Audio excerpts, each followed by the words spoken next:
This morning we are going to go through a special file that I have prepared for you to make it a general template that you can use to obtain any transfer function in symbolic form once you have obtained the differential equations of the system. This is going to contribute towards the block diagram method, as I called it, because we have two methods, the block diagram method or the bond graph method, which is the automated method. So in this case, we're dealing strictly with the equations of the system, the application of the Laplace transform, and obtaining the transfer functions. So let's take a look at this file and learn from it. So let me disappear from here. Okay, here we go. We have we're going to go statement by statement in here. This is a circuit where we're going to see the application uh, of the differential equations and now strictly how to obtain the transfer function. So what I would do is my explanation is, because I want to explain the file, it's almost like reverse engineering. We're going to start with the matrix, and then we are going to see where this matrix came from. Because what happens in here is that we have definitions of symbolic variables. In other words, this thing in here says clear the workspace. Then more on means do not execute everything at once and fly by me. By allowing just to display a few lines of the output, I'll be able to digest it and read it better. That's what that is. Then we are using the symbolic toolbox in here. The symbolic toolbox, and we're defining all these variables in here. C, R, I, V, S, and L. And then the first thing is, because it has two variables, the Q1 and Q sub 2, we first have to put the system of equations in the form that in the matrix form. So what am I saying? I am saying that if you have it like this, that you are gonna put it side by side. Maybe that's a good idea. See right here, and then we'll go to my notes and also do it side by side so that I can write on this other side. What am I saying here? So let's put a title to this. We're gonna say transfer function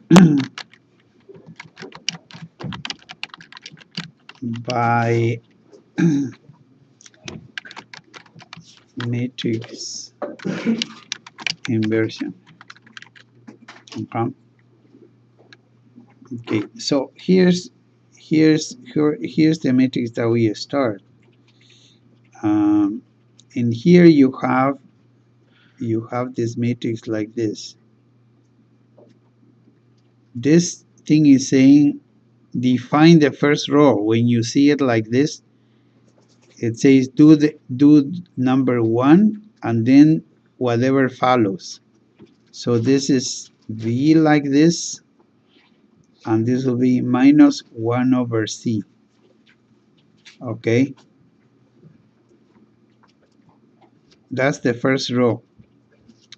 And then you have the second row in here, yeah, This is 0, and you have it like this: 1 over c plus L times S squared, like that. Yeah?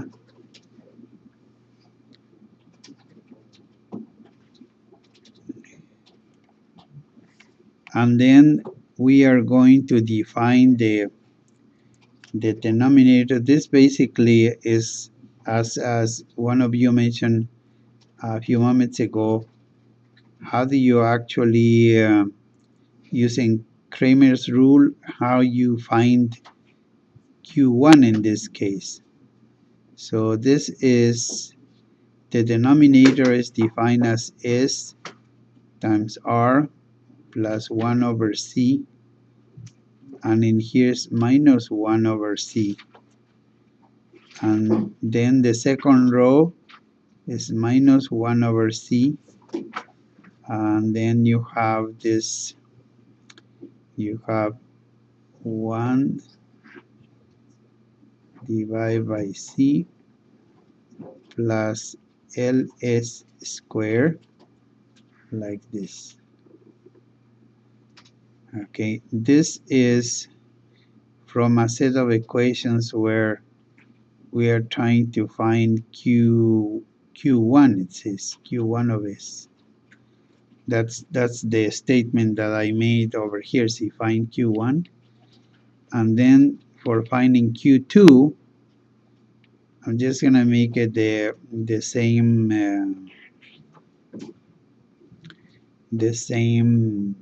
the same way as I did over here. So all I need is a little bit more of the space. Let me see if I can go down. Yes, I can. So in here you have Q sub 2 of S is equal, and then you have it. Do you see what I'm trying to do? Like what you were asking me about Kramer's rule is solving Kramer's rule. It's using Kramer's rule, but on using MATLAB. So this is S times R plus 1 over C in here. Here you have B like this, and then you have minus 1 over C, and then 0. And then we're gonna have the denominator is gonna be the same.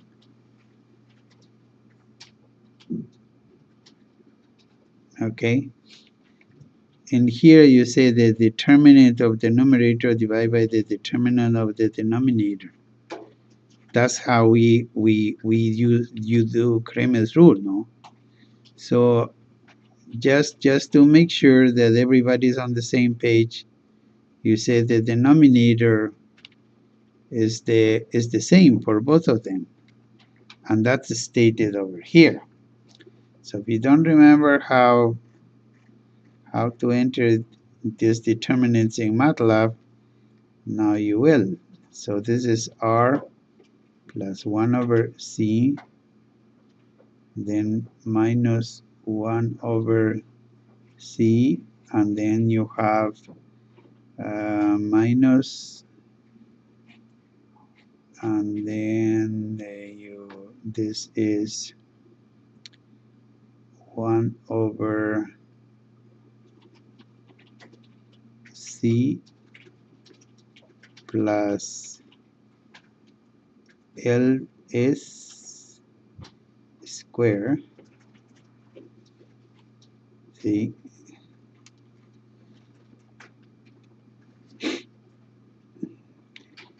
okay.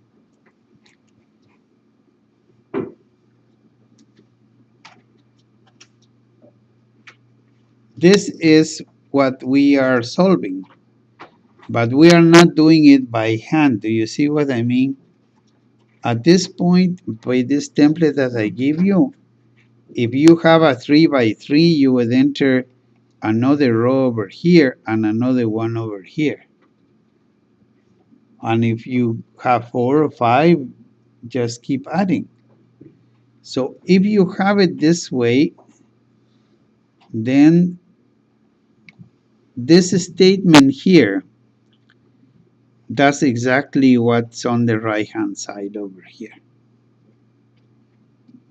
Okay? And if you because we're going backwards, we're trying to explain the file. What are the equations that this came from? You could very clearly see that you have this set of equations like this. You have that S times R plus 1 over C. This is multiplied by Q1 of S.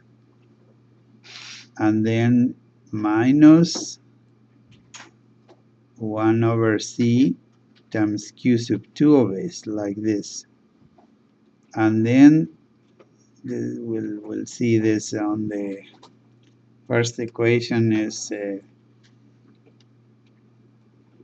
this is equals to the B that you see in there, like that. And the second equation that you have is minus 1 over C times Q1 of S minus 1 over C plus LS squared, like this.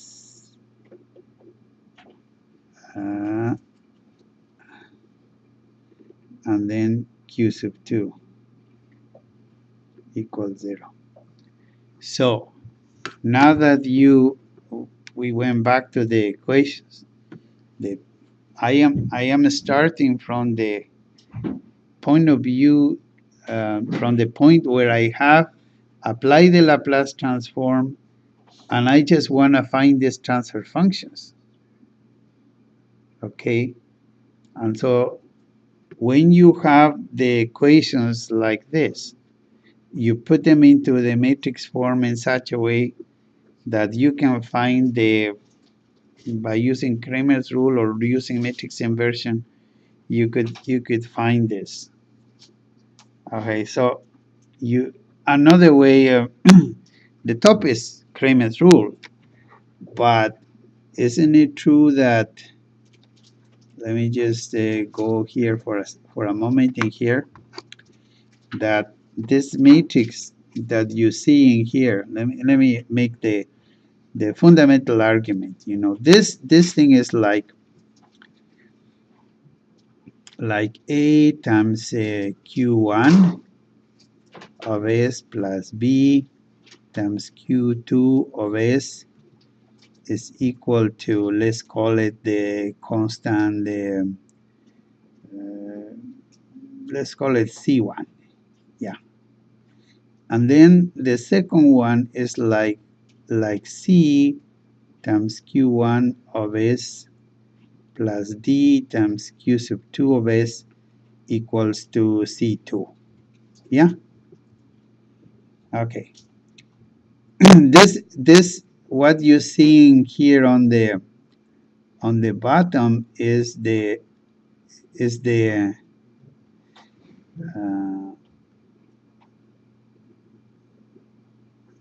uh, sorry. What you see on the bottom is the format of this. So if we have this, we could use another method that we learn in algebra to solve this kind of things. Because if we put it into matrix form, what you have basically is this.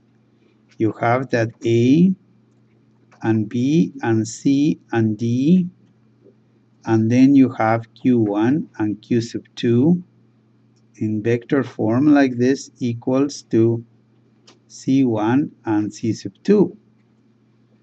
But you can say, but if you multiply both sides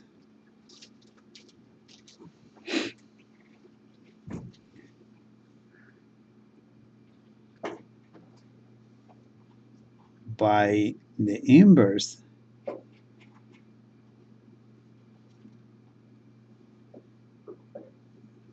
we have, okay, you'll have that multiply by A, B, C, and D inverse, and then multiply by A, B, C, and D, and then you have Q1 and Q sub 2 like this. Multiply the other side also by the inverse of this, yeah, and then C sub 1 and C sub 2. But you see in here, what happens is that you have the result is of this operation that we just did, that this thing is the identity matrix, right? So therefore Q sub 1 and Q sub 2 in vector form like this should be the inverse of A, B, C, and D multiplied by C sub 1 and C sub 2. So this is the solution. Just like we did with Cramer's rule, you could do it with matrix inversion.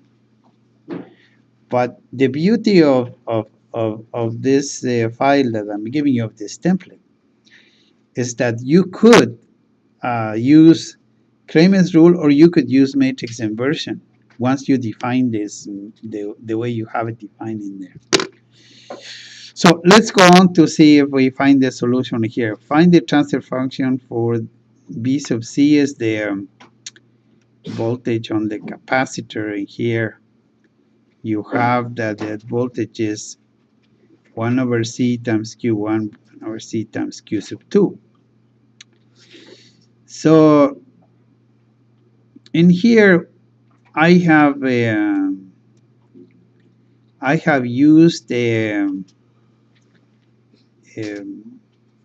first of all I need to put it in a nice way. So you use this collect, means make it simple, collect all the terms, and then simplify. The new version of MATLAB does not like this statement called simple. This, we did it with the previous version. So put a comment in here, a percentage sign. And then what you're going to do is find the ratio, make the ratio between B sub C and then V, yeah? So, okay. So let's analyze the result up to here, okay? I am going to run the file. What does it say? To run this file, you must change the current folder. I would say yes, please do that. All right. So it's a general solution. First, defines the numerator. Nobody is asked this question, but I'm going to volunteer. Why do we need this? Let's go back over here. Huh? See here, this statement here. Anybody? I even looked at the help for SB. I don't know what it means. Okay. MATLAB doesn't know anything that you're doing operations with symbols. And so when you define a matrix, which is what I'm doing here to define the first row, the matrix of the first numerator that you see, it needs to know that it's symbolic. So this is a trick to force MATLAB to produce a symbolic matrix. once it's initialized, you see the very next statement is a repeat, but now with the symbols that I want. Do you see what I mean? That's all it's going on in here. So that's what it does. See? And then that's the first one. See right there? That's what this is. And then it's going to do the second one right here. And then there's the matrix. And this one, as you see on the MATLAB, is exactly this. Where are the equations? Right here. You see, right here. This set of equations. In fact, this one is the numerator, right? So is this one right here, right there. And then let's keep going. The denominator, same thing. We do those definitions, and now where are we here? The denominator one is this one, and then we have this.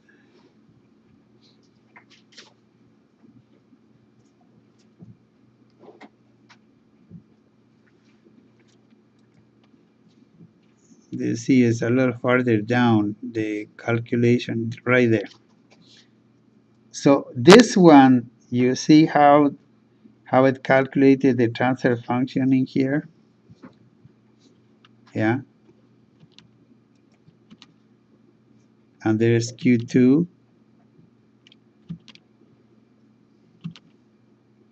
And there's V sub C. And you can see now the transfer function of V sub C.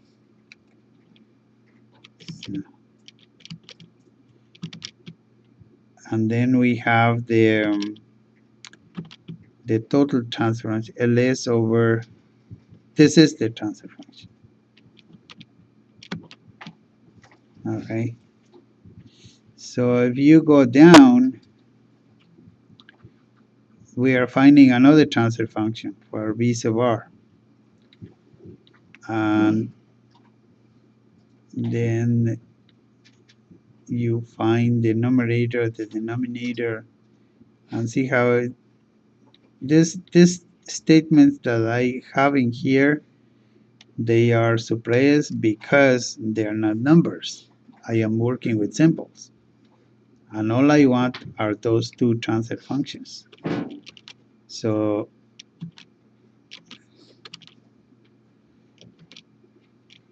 this is what I need.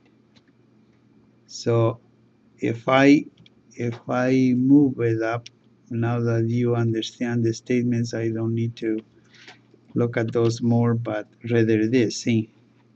So this is the one transfer function I am looking for. This is the other transfer function that I am looking for. Right, where is it?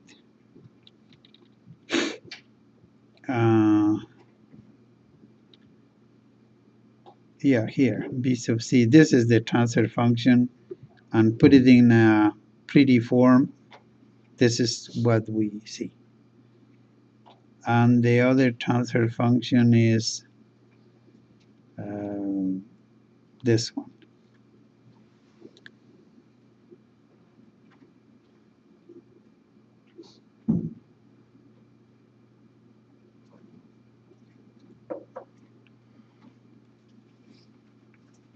Okay, so now you understand how to solve the system of equations using Cramer's rule in symbolic form to find the transfer function. This is what we do here. So